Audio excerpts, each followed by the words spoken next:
एक ओंकार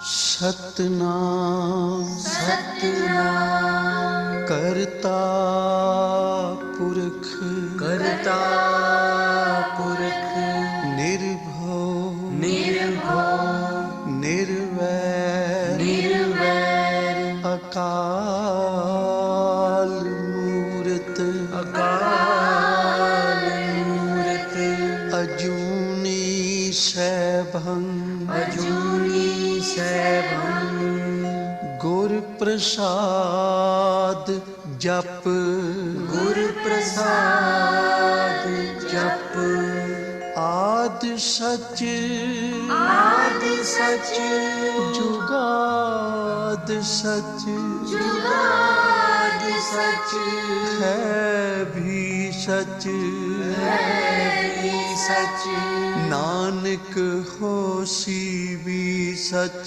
नानक होसी भी सच नानक होसी भी सच नानक होसी भी सच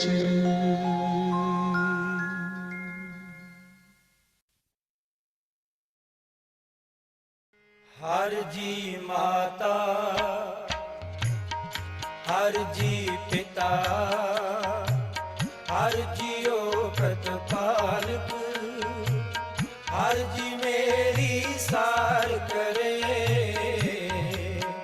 हम हर के बालक हर जी मेरी सार करे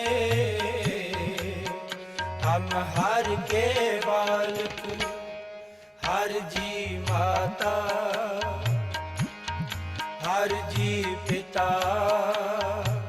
हर जियो प्रतिपालक हर जी मेरी सार करे हम हर के बालक हर जी मेरी सार करे हम हर के बालक हर जी माता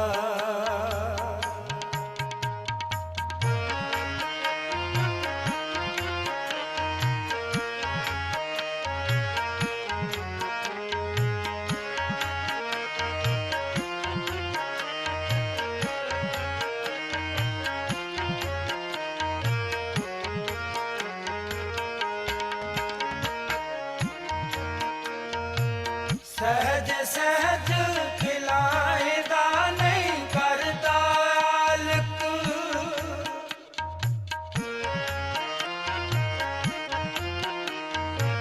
सहज सहज खिलाएगा नहीं करता आलक औगण को ना जितारदा गल से तिलायक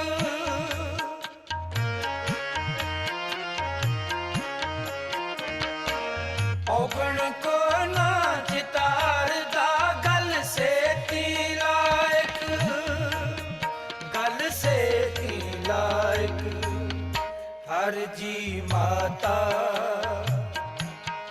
हर जी पिता हर जियो प्रतिपालक हर जी मेरी सार करे हम हर के बालक हर जी मेरी सार करे हम हर के बालक हर जी माता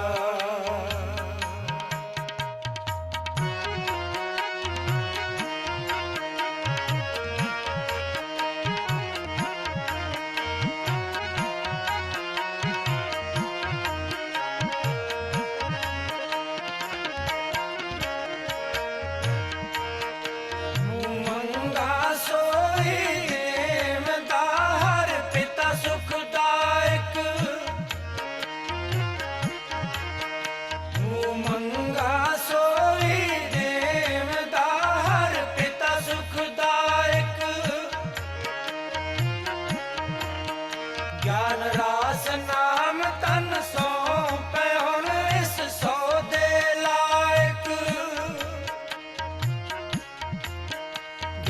दास नाम तन सौंपे उन इस सौदे लायक, इस सौदे लायक। हर जी माता, हर जी पिता, हर जियो प्रतिपालक, हर जी मेरी सार करे। हम हर के बालक, हर जी मेरी सार करे। हम हर के बालक, हर जी माता, हर जी पिता, हर जियो प्रतिपालक, हर जी मेरी सार करे। हम हर के बालक, हर जी मेरी सार करे। हम हर के बालक, हर जी माता।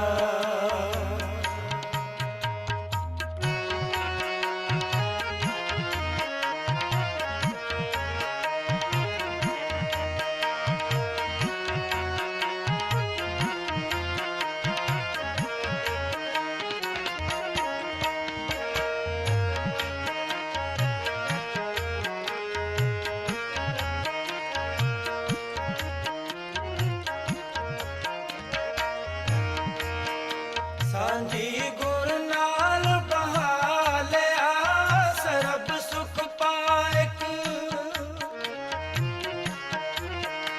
सांझी गुर नाल बहा लिया सरब सुख पाएक।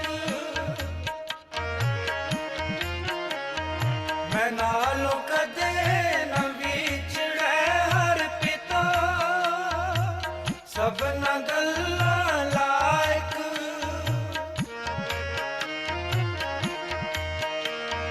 मैं नालों कदे न विछड़े हर पिता, सब न गल्लां लायक, सब न गल्लां लायक।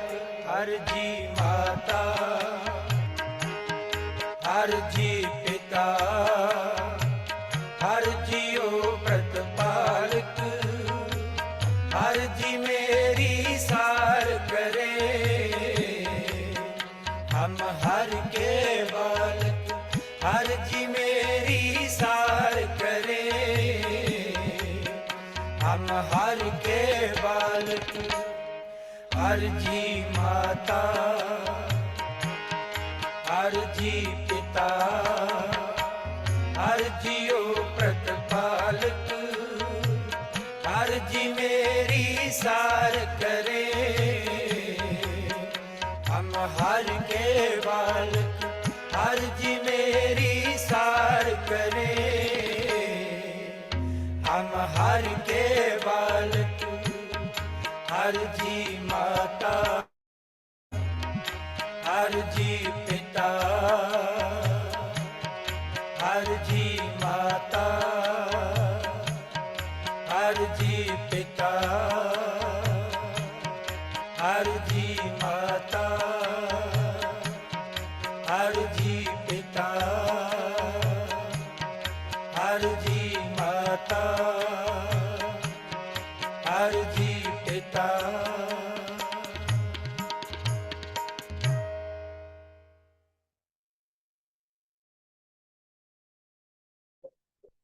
जय गुरु जी।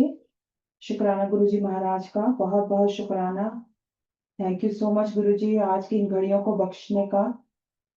संगत जी, आप सबका स्वागत है गुरु जी के दरबार में। आज मोनिका आंटी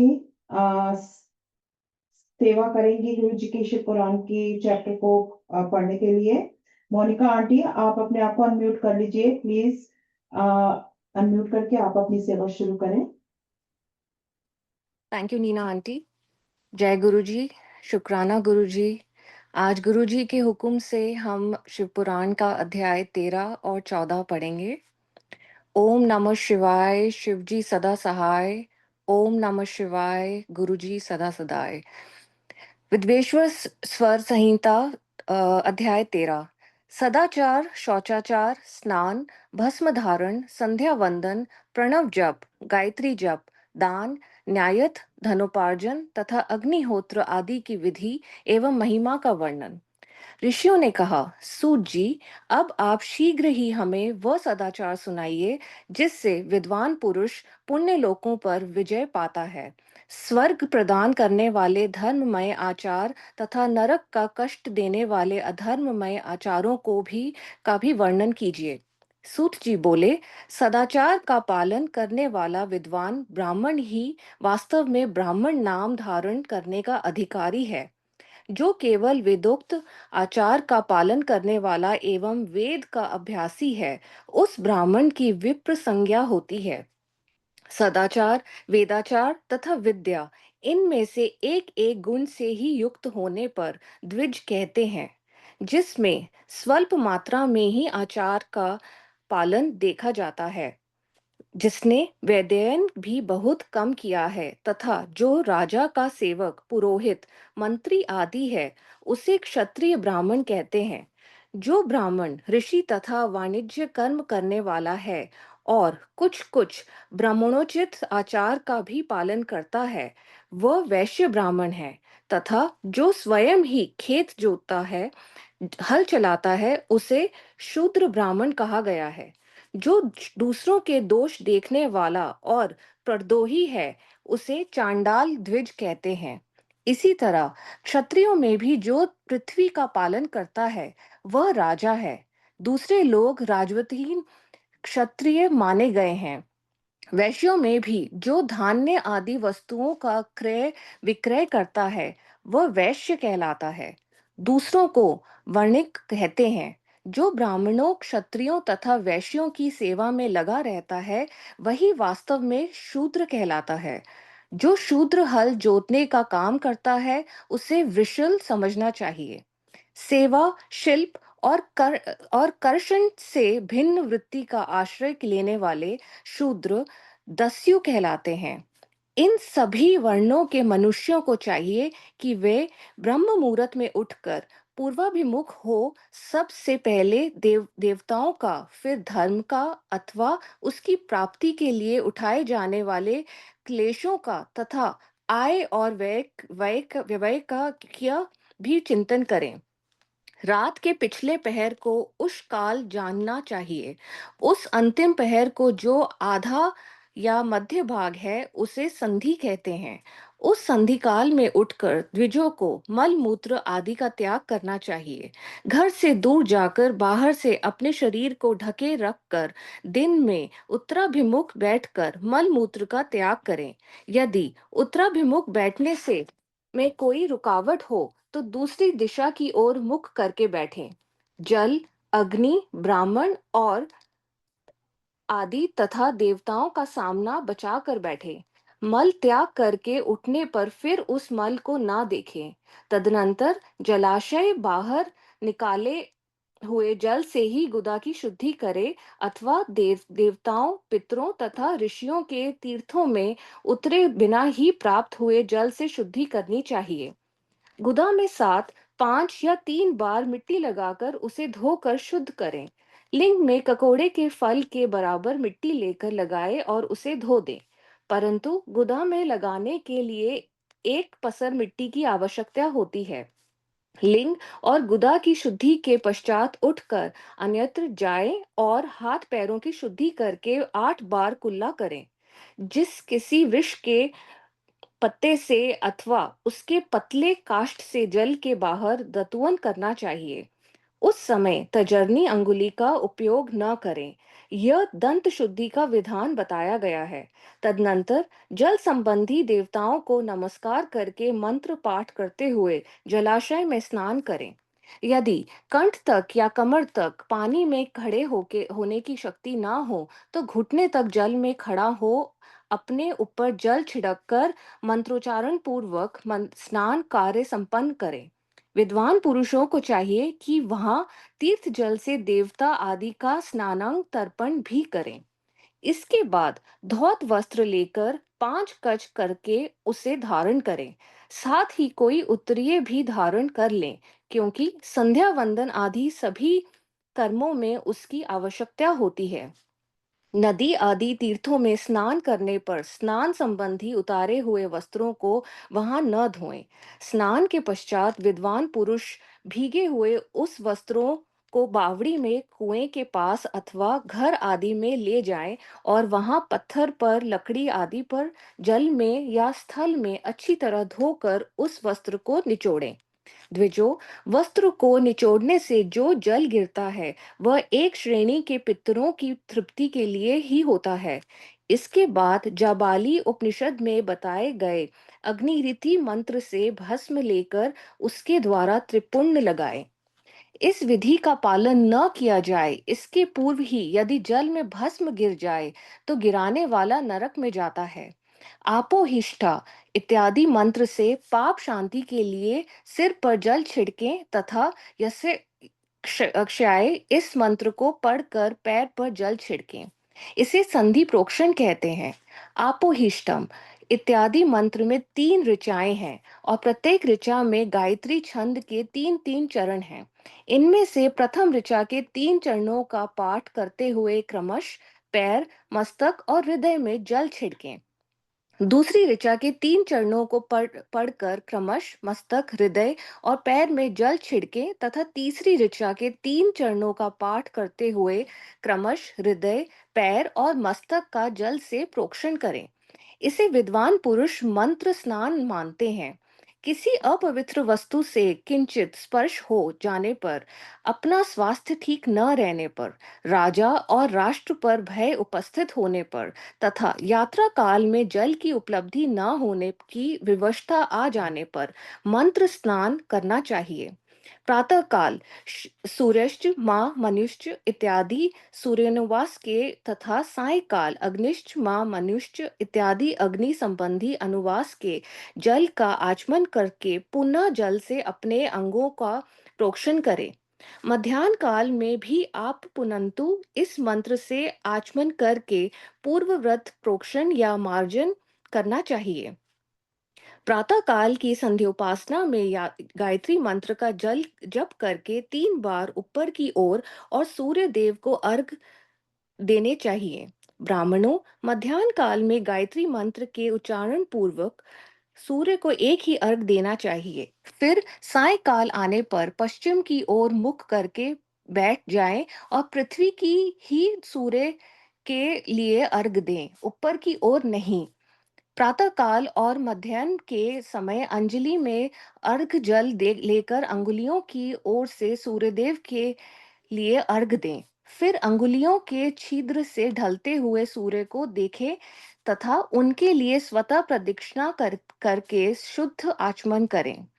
सायकाल में सूर्यास्त से 2 घड़ी पहले ही हुई संध्या निष्फल होती है, क्योंकि वह साय संध्या का समय नहीं है।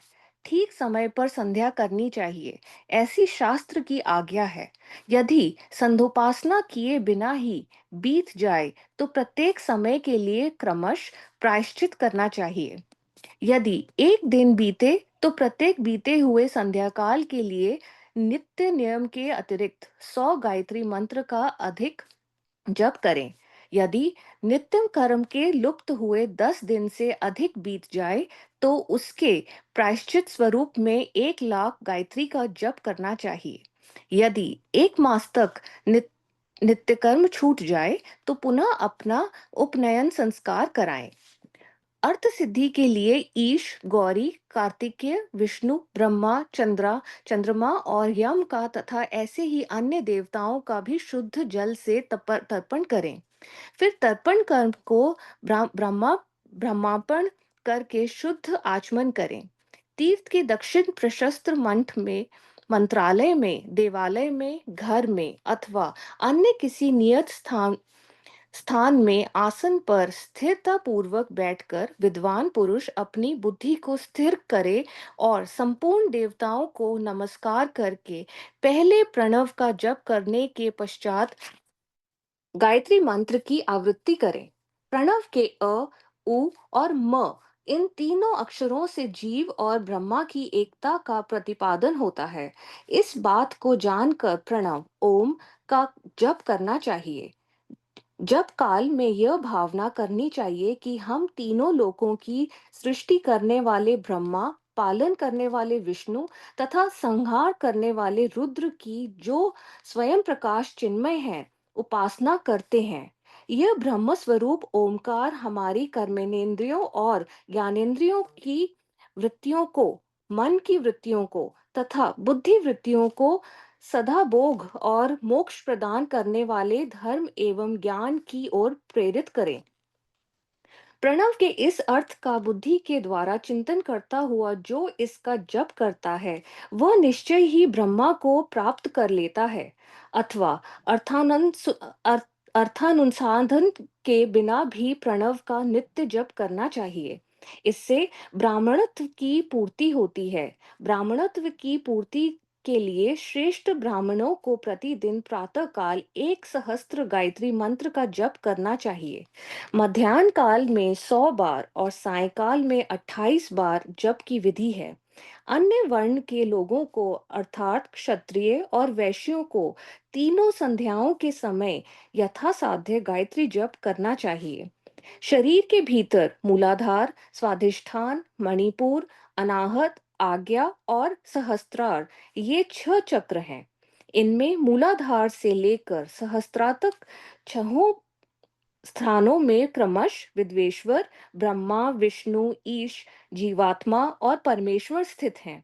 इन सब में ब्रह्मा बुद्धि करके ब्रह्म बुद्धि करके इनकी एकता का निश्चय करें और वह ब्रह्मा मैं हूँ ऐसी भावना पूर्वक प्रत्येक श्वास से साथ सोहम का जप करें।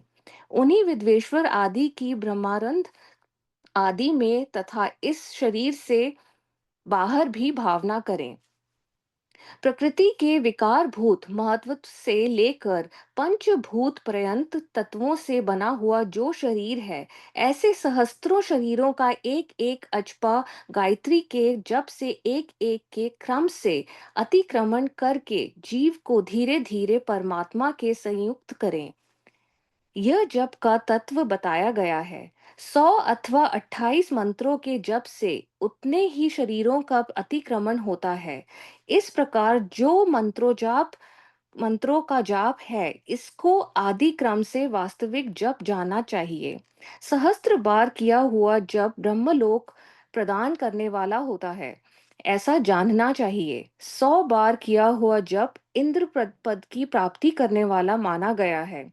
ब्रह्मांडेतर पुरुष आत्मरक्षा के लिए जो स्वल्प मात्रा में जप करता है, वह ब्राह्मण के कुल में जन्म लेता है। प्रतिदिन सूर्योपस्थान करके उपयुक्त रूप से जप का अनुष्ठान करना चाहिए। 12 लाख गायत्री का जप करने वाला पुरुष पूर्ण रूप से ब्राह्मण कहा गया है। जिस ब्राह्मण ने 1 लाख गायत्री का भी जप न किया हो, उसे वैदिक कार्य में न लगाएं। 70 वर्ष की अवस्था तक नियम पालन पूर्वक कार्य करें। इसके बाद गृह त्याग कर संन्यास ले लें। परिवारजक या सन्यासी पुरुष नित्य प्रातःकाल 12,000 प्रणव का जप करे। यदि एक दिन इस नियम का उल्लंघन हो जाए, तो दूसरे दिन उसके बदले में उतना मंत्र और अधिक जपना चाहिए और सदा इस प्रकार जप को चलाने का प्रयत्न करना चाहिए।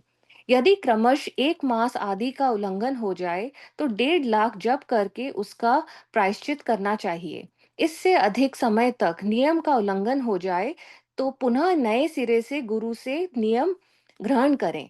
ऐसा करने से दोषों की शांति होती है, अन्यथा वह रौरव नरक में जाता है। जो सकाम भावना से युक्त गृहस्थ ब्राह्मण है, उसी को धर्म तथा अर्थ के लिए यत्न करना चाहिए। मुमुक्षु ब्राह्मण को तो सदा ज्ञान का ही अभ्यास करना चाहिए। धर्म से अर्थ की प्राप्ति होती है, अर्थ से भोग सुलभ होता है, फिर उस भोग से वैराग्य की संभावना होती है। धर्म पूर्वक उपार्जित धन से जो भोग प्राप्त होता है, उससे एक दिन अवश्य वैराग्य का उदय होता है। धर्म के विपरीत अधर्म से उपार्जित हुए धन के द्वारा जो भोग प्राप्त होता है, उससे भोगों के प्रति आसक्ति उत्पन्न होती है। मनुष्य धर्म से धन पाता है, तपस्या से उसे दिव्य रूप की प्राप्ति होती है। कामनाओं का त्याग करने वाले पुरुष के अंतकरण की शुद्धि होती है। उस शुद्धि से ज्ञान का उदय होता है, इसमें संशय नहीं है। सतयुग आदि में तप को ही प्रशस्त कहा गया है, किंतु कलयुग में द्रव्य साध्य धर्म दान आदि अच्छा माना गया है। सतयुग में ध्यान से, त्रेता में तपस्या से और द्वापर में यज्ञ करने से ज्ञान की सिद्धि होती है। परंतु कलयुग में प्रतिमा भग भगवद विग्रह की पूजा से ज्ञान लाभ होता है। अधर्म हिंसा दुख रूप है और अधर्म सुख रूप है। अधर्म से मनुष्य दुख पाता है और धर्म से वह सुख एवं अभ्युक्या भागी होता है। दुराचार से दुख प्राप्त होता है और सदाचार से सुख। अतः भोग और मोक्ष की सिद्धि के लिए धर्म का उपार्जन करना चाहिए। जिसके घर में कम से कम 4 मनुष्य हैं, ऐसे कुटुंबी ब्राह्मणों को जो 100 वर्ष के लिए जीवन निवारण की सामग्री देता है, उसके लिए वह दान ब्रह्मलोक की प्राप्ति कराने वाला होता है। एक सहस्त्र चांद्रायण व्रत का अनुष्ठान ब्रह्मलोक दायक माना गया है। जो क्षत्रिय एक सहस्त्र कुटुंब को जीविका और आवास देता है, उसका वह कर्म इंद्रलोक की प्राप्ति कराने वाला होता है। 10,000 कुटुंबों को दिया हुआ आश्रय दान ब्रह्मलोक प्रदान करता है। दाता पुरुष जिस देवता को सामने रखकर दान करता है, अर्थात वह दान के द्वारा जिस देवता को प्रसन्न करता है, उसी का लोक उसे प्राप्त होता है। यह बात वेद वेत्ता पुरुष अच्छी तरह जानते हैं। धनहीन पुरुष सदा तपस्या का उपार्जन करें, क्योंकि तपस्या और तीर्थ सेवन से अक्षय सुख पाकर मनुष्य उसका उपभोग करता है। अब मैं न्यायत धन के उपार्जन की विधि बता रहा हूँ। ब्राह्मणों को चाहिए कि वह सदा सावधान रहकर विशुद्ध प्रतिग्रह, दान ग्रहण तथा याजन, यज्ञ कराने आदि से धन का अर्जन करें। वह इसके लिए कहीं दीनता न दिखाएं और न अत्यंत कलेशदायक कर्म ही करें। क्षत्रिय बाहुबल से धन का उपार्जन करें और वैश्य कृषि एवं गोरक्षा से। न्यायोपार्जित धन का दान करने से दाता को ज्ञान की सिद्धि प्राप्त होती है। ज्ञान सिद्धि द्वारा सब पुरुषों को गुरु कृपा मोक्ष सिद्धि सुलभ होती है। मोक्ष से स्वरूप की सिद्धि ब्रह्म रूप से स्थिति प्राप्त होती है, जिससे मुक्त पुरुष परमानंद का अनुभव करता है। ग्रस्त पुरुषों को चाहिए कि वह धन धान्य आदि सब वस्तुओं का दान करे।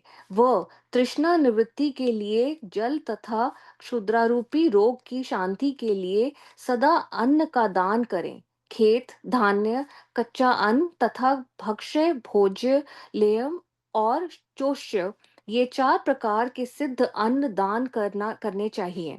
जिसके अन्न को खाकर मनुष्य जब तक कथा श्रवण आदि सधर्म का पालन करता है, उतने समय तक उसके लिए हुए पुण्य फल का आधा भाग दाता को मिल जाता है।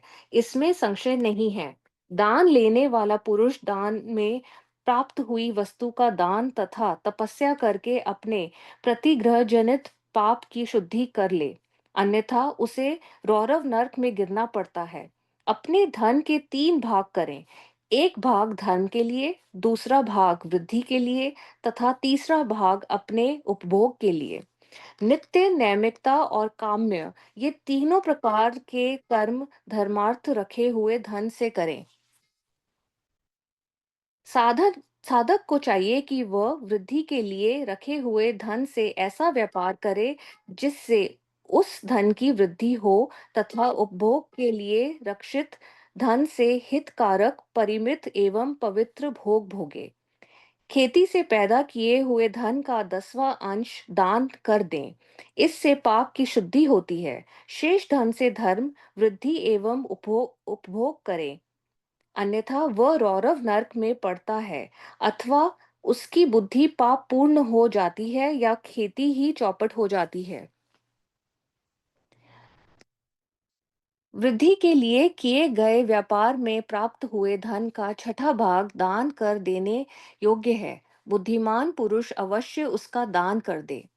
विद्वानों को चाहिए कि वह दूसरों के दोषों का बखान न करें। ब्राह्मणों, दोषवश दूसरों के सुने या देखे हुए छिद्रों को भी प्रकट न करें। विद्वान पुरुष ऐसी बात न कहें जो समस्त प्राणियों के हृदय में रोष पैदा करने वाली हो। ऐश्वर्य की सिद्धि के लिए दोनों संध्याओं के समय अग्निहोत्र कर्म करना चाहिए। अवश्य करें। जो दोनों समय अग्निहोत्र करने में असमर्थ हो, वह एक ही समय सूर्य और अग्नि को विधि पूर्वक दी हुई आहुति से संतुष्ट करें।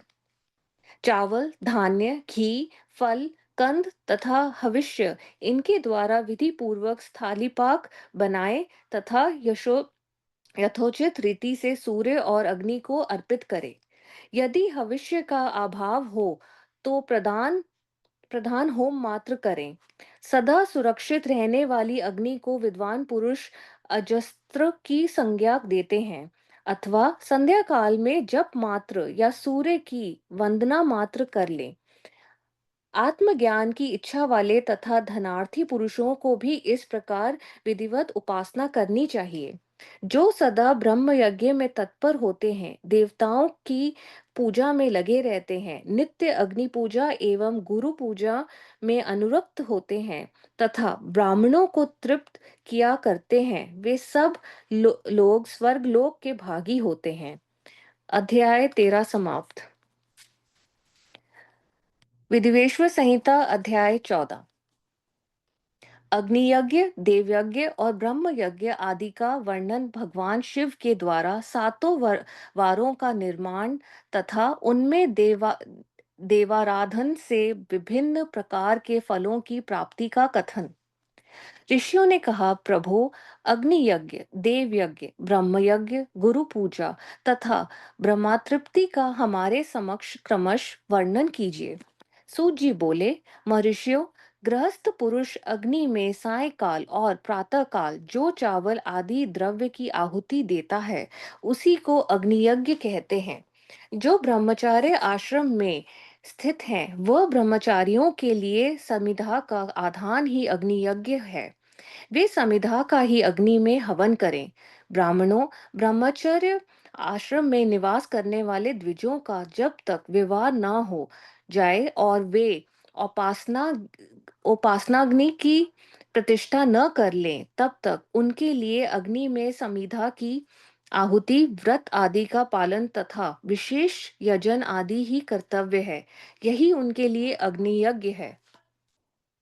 द्विजो, जिन्होंने बाह्य अग्नि को विसर्जित करके अपने आत्मा में ही अग्नि का आरोप कर लिया है, ऐसे वानप्रस्थियों और सन्यासियों के लिए यही हवन या अग्नियज्ञ की वे विहित समय पर हित कर परिमित और पवित्र अन्न का भोजन कर लें।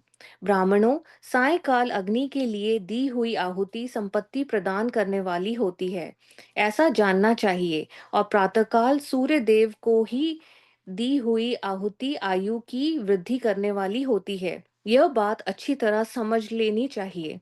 दिन में अग्निदेव सूर्य में ही प्रविष्ट हो जाते हैं, अतः प्रातःकाल सूर्य को दी हुई आहुति भी अग्नि यज्ञ की अंतर्गत है।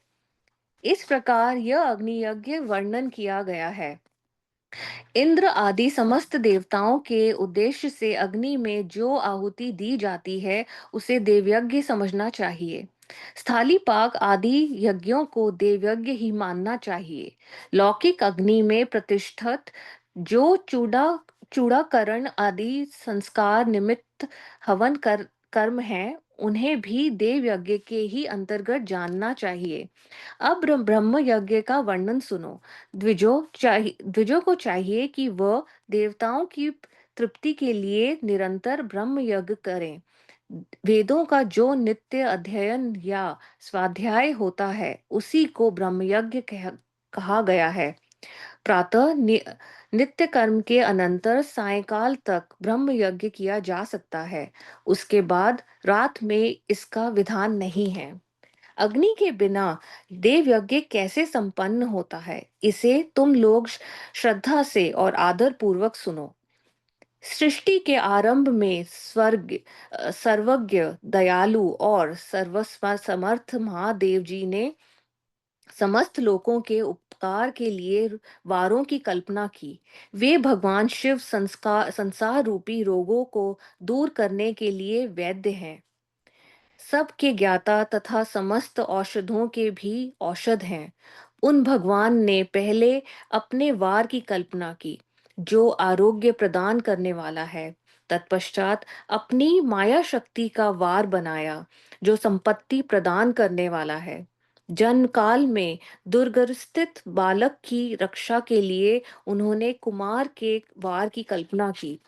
तत्पश्चात सर्वसमर्थ महादेव जी ने आलस्य और पाप की निवृत्ति तथा समस्त लोगों का हित करने के की इच्छा से लोक रक्षक भगवान विष्णु का वार बनाया। इसके बाद सबके स्वामी भगवान शिव ने पुष्टि और रक्षा के लिए आयुकर्ता, त्रिलोक रष्टा, परमेष्टि ब्रह्मा का आयुष्कारक वार बनाया, जिससे संपूर्ण जगत के आयुष की सिद्धि हो सके। इसके बाद तीनों लोकों की वृद्धि के लिए पहले पुण्य पाप की रचना हो जाने पर उनके करने वाले लोगों को शुभाशुभ फल देने के लिए भगवान शिव ने इंद्र और यम के वारों का निर्माण किया। ये दोनों वार क्रमश भोग देने वाले तथा लोगों के मृत्यु भय को दूर करने वाले हैं। इसके बाद सूर्य आदि 7 ग्रहों को, जो अपने ही स्वरूप भूत तथा प्राणियों के लिए सुख दुख के सूचक हैं, भगवान शिव ने उपयुक्त 7 वारों का स्वामी निश्चित किया। वे सब के सब ग्रह नक्षत्रों के ज्योतिर्मय मंडल में प्रतिष्ठित हैं। शिव के वार या दिन के स्वामी सूर्य हैं। शक्ति संबंधी वार के स्वामी सोम हैं। कुमार संबंधी दिन के अधिपति मंगल हैं। विष्णुवार के स्वामी बुध हैं। ब्रह्मा जी के वार के अधिपति बृहस्पति हैं। इंद्रवार के स्वामी शुक्र और यमवार के स्वामी शनैचर हैं। अपने अपने वारों में की हुई इन देवताओं की पूजा उनके अपने अपने फल को देने वाली होती है। सूर्य आरोग्य के और चंद्रमा संपत्ति के दाता हैं। मंगल व्याधियों का निवारण करते हैं। बुध पुष्टि देते हैं। बृहस्पति आयु की वृद्धि करते हैं। शुक्र भोग देते हैं और शनैचर मृत्यु का निवारण करते हैं। ये 7 वारों के क्रमश फल बताए गए हैं, जो उन उन देवताओं की प्रीति से प्राप्त होते हैं। अन्य देवताओं की भी पूजा फल देने वाले भगवान शिव ही हैं। देवताओं की प्रसन्नता के लिए पूजा की 5 प्रकार की ही पद्धति बनाई गई। उन उन देवताओं के मंत्रों का जप यह पहला प्रकार है। उनके लिए होम करना दूसरा, दान करना तीसरा तथा तप करना चौथा प्रकार है। किसी वेदी पर, प्रतिमा में, अग्नि में अथवा ब्राह्मण के शरीर में आराध्य देवता की भावना करके 16 उपचारों से उनकी पूजा या आराधना करना पांचवा प्रकार है। इनमें पूजा के उत्तरोत्तर आप आधार श्रेष्ठ हैं। पूर्व पूर्व के अभाव में उत्तरोत्तर आधार का अवलंबन करना चाहिए। दोनों नेत्रों तथा मस्तक के रोग में और कुष्ठ रोग की शांति के लिए भगवान सूर्य की पूजा करके ब्राह्मणों को भोजन कराएं। तदनंतर एक दिन, एक मास, एक वर्ष अथवा 3 वर्ष तक लगातार ऐसा साधन करना चाहिए। इससे यदि प्रबल प्रारब्ध का निर्माण हो जाए तो रोग एवं जरा आदि रोगों का नाश हो जाता है। इष्ट देव के नाम मंत्रों का जप आदि साधन वार आदि के अनुसार फल देते हैं। रविवार को सूर्य देव के लिए, अन्य देवताओं के लिए तथा ब्राह्मणों के लिए विशिष्ट वस्तु अर्पित करें। यह साधन विशिष्ट फल देने वाला होता है तथा इसके द्वारा विशेष रूप से पापों की शांति होती है। सोमवार को विद्वान पुरुष संपत्ति की प्राप्ति के लिए लक्ष्मी आदि की पूजा करें तथा सप्तनिक ब्राह्मणों को घृत पक्व अन्न का भोजन कराएं। मंगलवार को रोगों की शांति के लिए काली आदि की पूजा करें तथा उड़द, मूंग एवं अरहर की दाल आदि से युक्त अन्न ब्राह्मणों को भोजन कराएं। बुधवार को विद्वान पुरुष दधियुक्त अन्न से भगवान विष्णु का पूजन करें। ऐसा करने से सदा पुत्र, मित्र और कलत्र आदि की पुष्टि होती है। जो दीर्घायु होने की इच्छा रखता है, वह गुरुवार को देवताओं की पुष्टि के लिए वस्त्र, यज्ञोपवीत तथा घृत मिश्रित खीर से यजन पूजन करें। भोगों की प्राप्ति के लिए शुक्रवार को एकाग्रचित होकर देवताओं का पूजन करें और ब्राह्मणों की तृप्ति के लिए षड्रस युक्त अन्न दें। इसी प्रकार स्त्रियों की प्रसन्नता के लिए सुंदर वस्त्र आदि का विधान करें।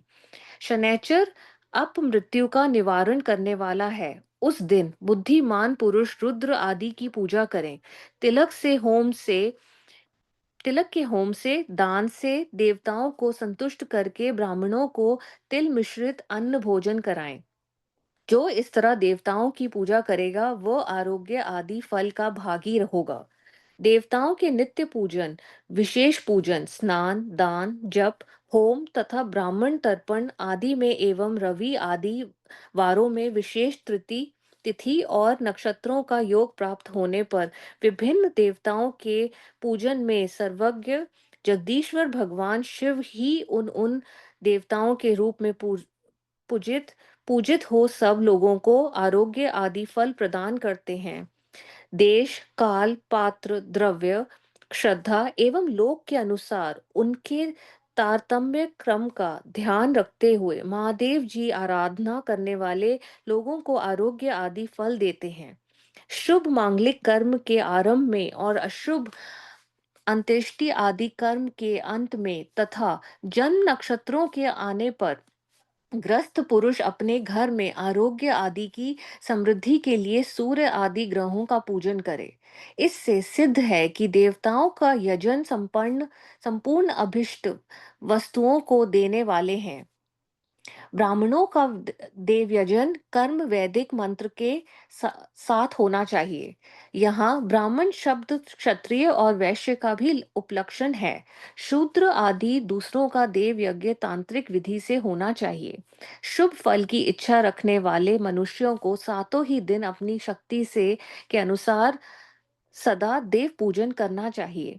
निर्धन मनुष्य तपस्या, व्रत आदि के कष्ट सहन द्वारा और धनी धन के द्वारा देवताओं की आराधना करें। वह बार बार श्रद्धा पूर्वक इस तरह के धर्म का अनुष्ठान करता है और बारंबार पुण्य लोकों में नाना प्रकार के फल भोग कर पुनः इस पृथ्वी पर जन्म ग्रहण करता है। धनवान पुरुष सदा भोग सिद्धि के लिए मार्ग में वृक्षादि लगाकर लोगों के लिए छाया की व्यवस्था करें। जलाशय, कुआं, बावली और पोखरे बनवाएं। वेद शास्त्रों की प्रतिष्ठा के लिए पाठशाला का निर्माण करें तथा अन्याय प्रकार से भी धर्म का संग्रह करता है। धनी को यह सब कार्य सदा ही करना चाहिए।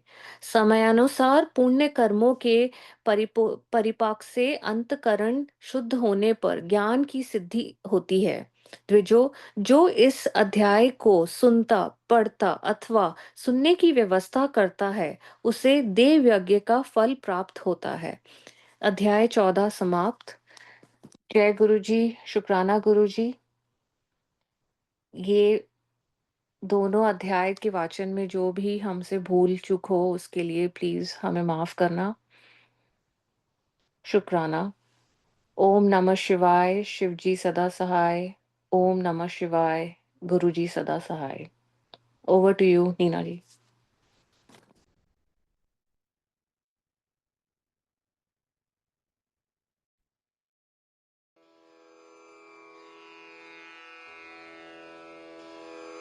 जय गुरु जी की। अब हम मंत्र जाप करेंगे।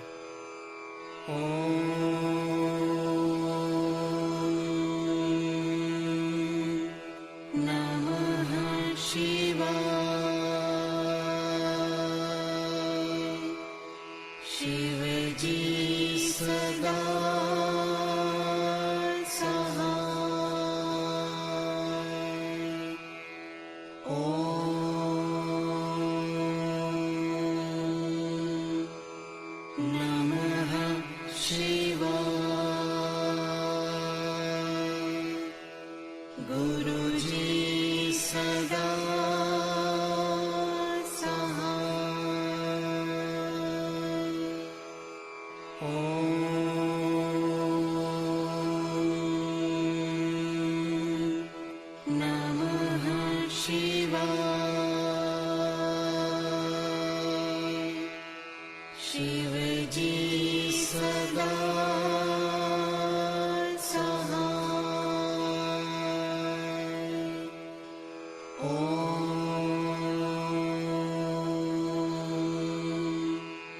नमः शिवाय गुरुजी सदा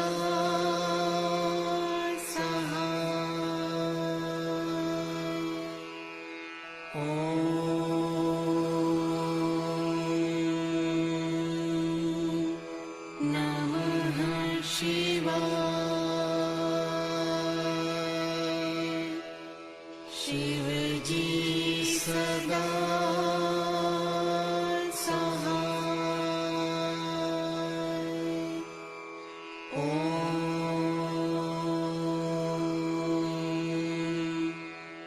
नमः शिवाय गुरुजी सदा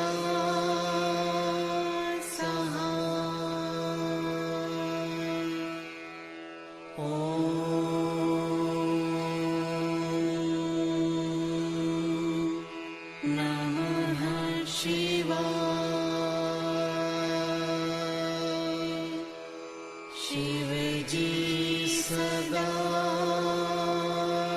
सहाय।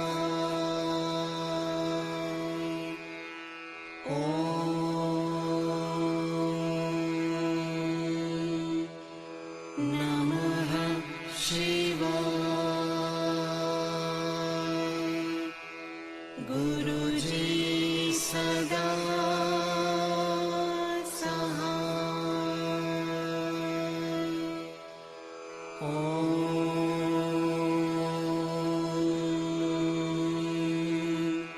नमः शिवाय शिवजी सदा सहाय।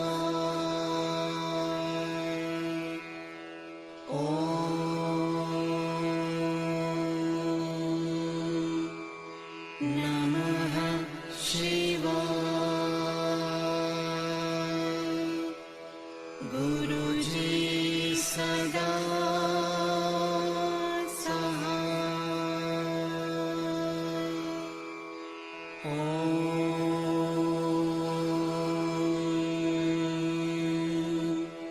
नमः शिवाय शिवजी सदा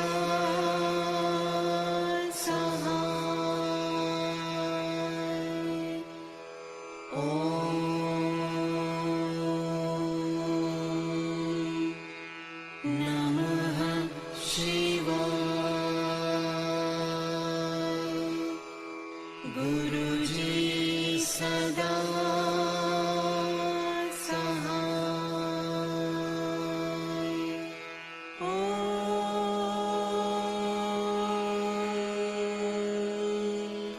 नमः शिवाय शिवजी सदा सहाय।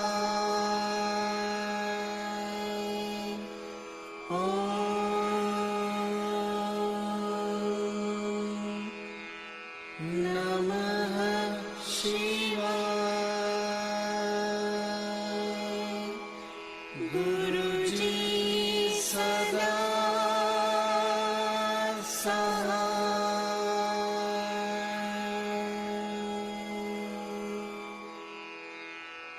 जय गुरु जी की।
एकानन चतुरानन पंचानन राजे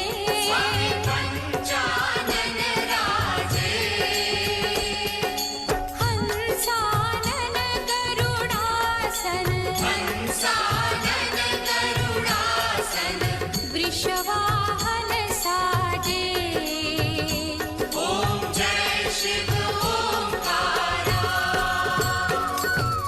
दो भुज चारु चतुर्भुज दशभुज ते सोहे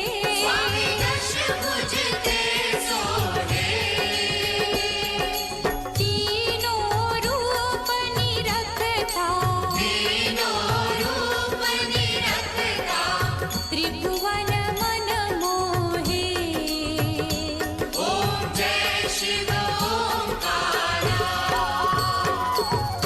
यक्षमाला वनमाला मुंडमाला धारी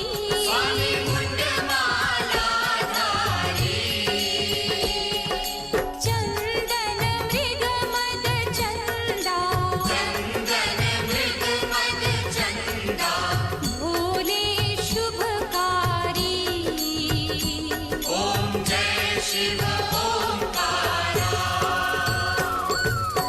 श्वेतांबर पीतांबर माघांबर अंगे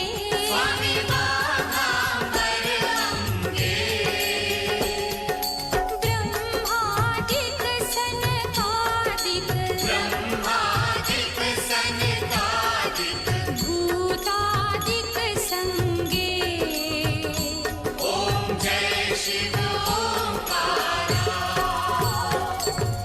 कर मध्ये चकमंडल चक्र त्रिशूल धरता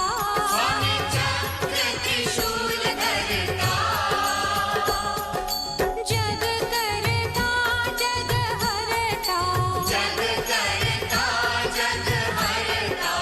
जग पालन करता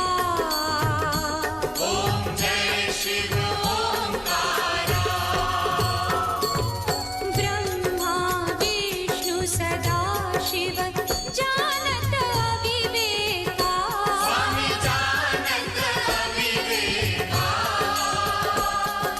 प्रणवाक्षर के मध्य ये तीनों एका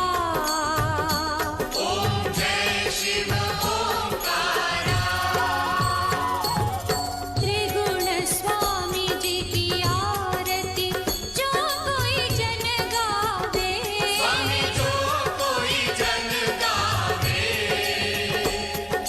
कहते शिवानंद स्वामी मन वांछित फल पावे ओम जय शिव ओंकारा प्रभु हरि शिव ओंकारा ब्रह्मा विष्णु सदा शिव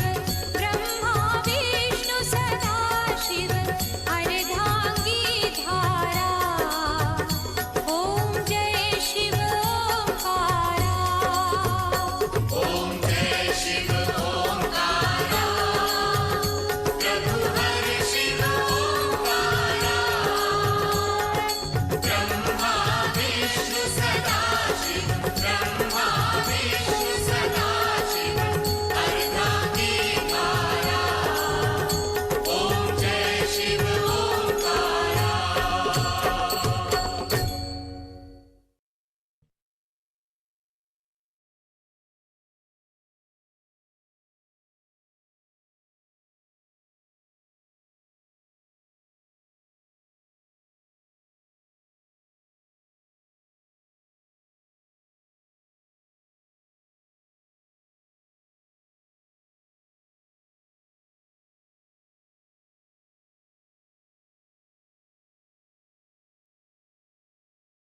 शुक्राना गुरु जी, बहुत बहुत शुक्राना। आई हुई सारी संगत का भी बहुत बहुत शुक्राना गुरु जी के दरबार में। बहुत बहुत गुरु जी सब पे मेहर करना। आज हम सब से कोई भी गलती हो गई हो हमें क्षमा कर देना गुरु जी, भूल चूक की बहुत बहुत माफी। संगत जी आज्ञा ले लेते हैं, थर्सडे को फिर से गुरु जी के दरबार में हाजिरी लगाएंगे अगली संगत के साथ। उनकी सेवा होगी जिनकी भी आंटी की, और दोबारा से मिलेंगे। बहुत बहुत शुक्राना आप सबका, बहुत बहुत शुक्राना गुरु जी, थैंक यू। संगत जी आज्ञा ले लीजिए, अपने आप को अनम्यूट करें। शुक्राना गुरु जी, जय शुक्राना गुरु जी शुक्राना जय शुक्राना शुक्राना गुरु जी। शुक्राना गुरु जी, जय बहुत बहुत शुक्राना। शुक्राना जय गुरु जी। गुरु जी। ये शुक्राना।